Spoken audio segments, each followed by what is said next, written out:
du lycée Jeanne d'Arc. On est 22 dans la classe. Nous allons vous présenter dans un très court instant un kamishibai. Donc c'est dans un bouteille en bois dans lequel il y a des lames et des illustrations avec le texte derrière. Pour le réaliser, nous avons lu le manga Mekaz là-bas. Et puis nous avons fait une adaptation, nous avons réécrit le texte avec du coup les lames que je vous ai montrées. Bon spectacle!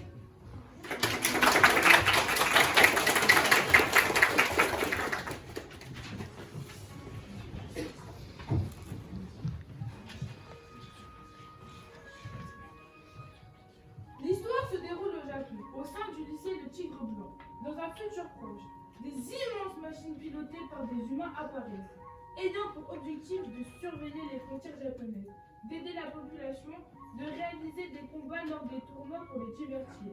Ces machines se nomment les Mekaz.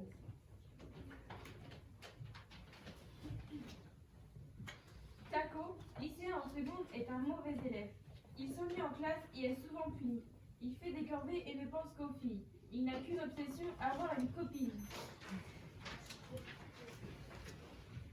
Pia et Mantin sont les membres du club de méca numéro 4.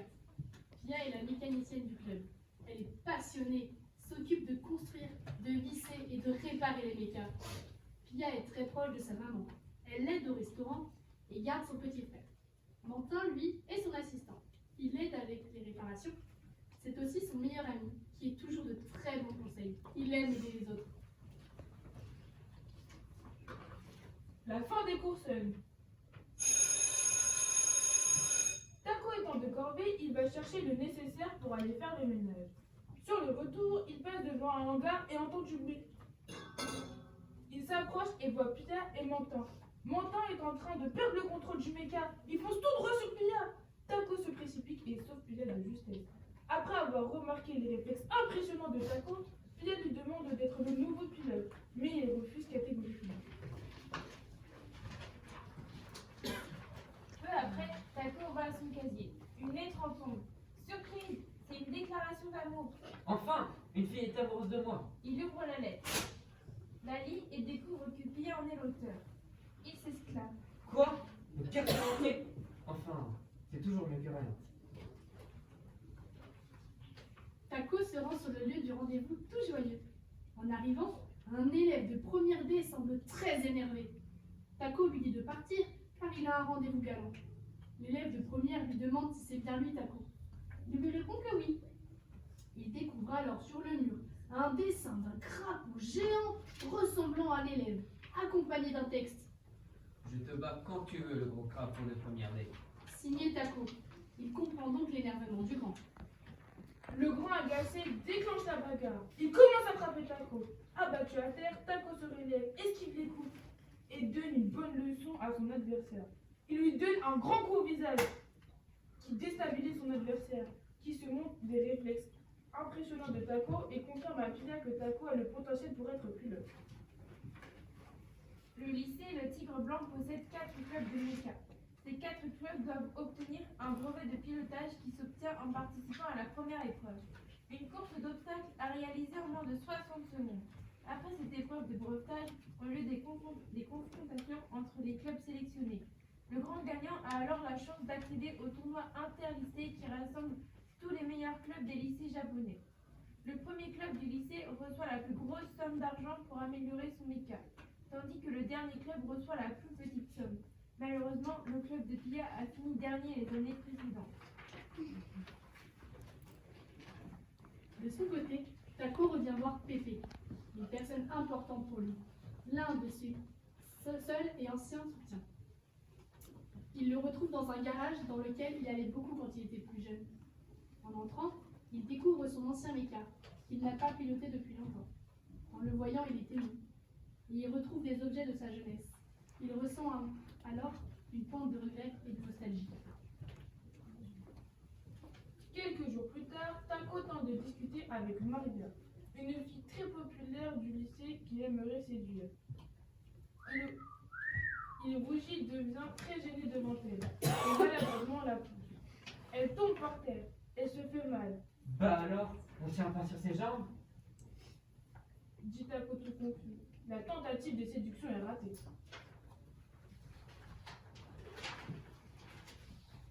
Pendant ce temps, les élèves admirent le terrain avec la mise en place des obstacles, du parcours et attendent avec impatience le début des épreuves de sélection.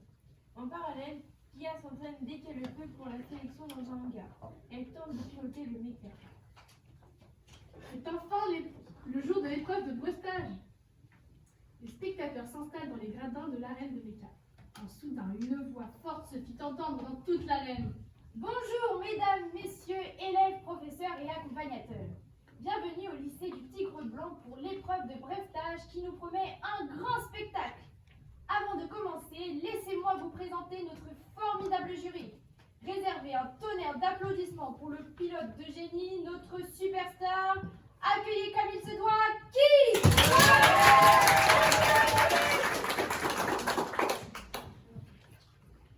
Kit prend alors le micro pour parler à la foule et leur dire.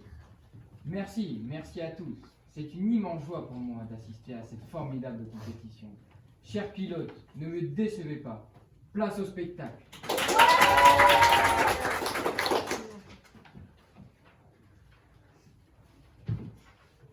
La voix reprend la parole pendant que tous partent s'installer à la table des juges.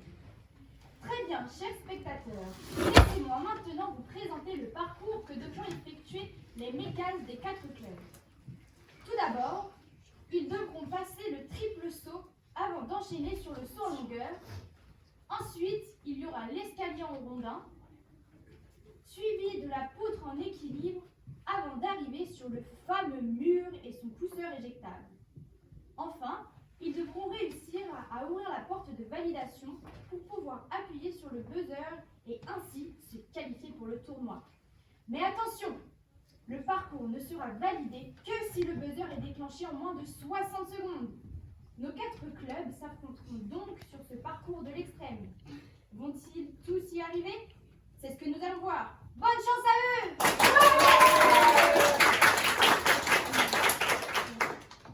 La compétition commence. Le club numéro 3 se sélectionne en 23 secondes. Pia fait les derniers réglages sur son méca. Y a-t-il un espoir pour son équipe? Le club numéro 4 va-t-il enfin être sélectionné? Elle y croit encore. En attendant le passage du club numéro 4, les spectateurs s'impatientent et se moquent de ce club, celui des perdants. Taco entend derrière lui des moqueries au fil du parcours de Pia. Ah, ils sont... Toujours rien compris, le niveau n'a même pas augmenté. Il ne supporte pas ces paroles. Tout à coup, il se met en colère et hurle. Vous avez un problème?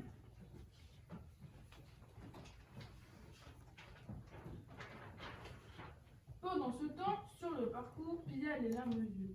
Elle n'arrive plus. Elle loupe tous ses obstacles, stupidement Taco arrive devant elle et sentir un mot grimpe dans le méca. Pourquoi tu ne te décides à intervenir que maintenant? Demande Pia. Accroche-toi. Non, Taco. Taco se lance alors dans la course avec Pia au volant du méca. Oh, attendez, que vois-je? Il a l'air de se débrouiller pas mal. Le suspense est à son comble. Ils font ça à toute allure, plus rien ne l'arrête. Taco se relève être un très bon pilote. Il ne reste que quelques secondes avant la fin du chronomètre. Vont-ils y arriver? Pia et Taco terminent la course à 1 seconde près. Ils passent la ligne d'arrivée. Ils sont qualifiés et sont encouragés par le jury. Malheureusement, le robot est détruit. Le robot est préparé parce qu'il s'est pris un mur. Taco se sent mal au même moment et s'évanouit. Un peu plus tard, il se rétablit de son malaise.